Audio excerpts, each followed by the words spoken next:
Chicken curry ఎప్పుడూ ఒకే విధంగా కాకుండా ఈరోజు నేను కొంచెం స్పెషల్గా గ్రీన్ చిల్లీ చికెన్ చేసి చూపిస్తాను. ఈ కర్రీలో కారం వేయకుండా చేస్తున్నాను. దీనికోసం నేను ఇక్కడ పచ్చిమిర్చీలు, కొత్తిమీర, పుదీనా తీసుకొని వీటిని మెత్తటి పేస్ట్ చేసి పెట్టుకున్నా.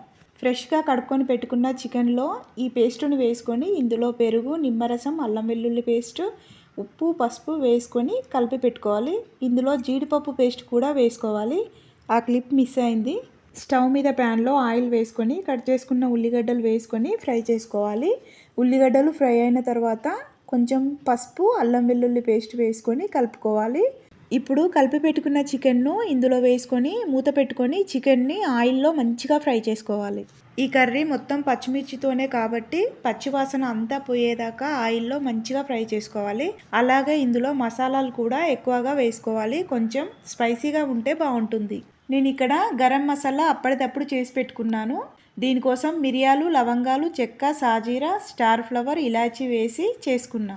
లాస్ట్లో గరం మసాలా, ధనియా పౌడర్, టేస్ట్ కోసం మళ్ళీ కొంచెం కొత్తిమీర వేసుకుంటే గ్రీన్ చిల్లీ చికెన్ రెడీ.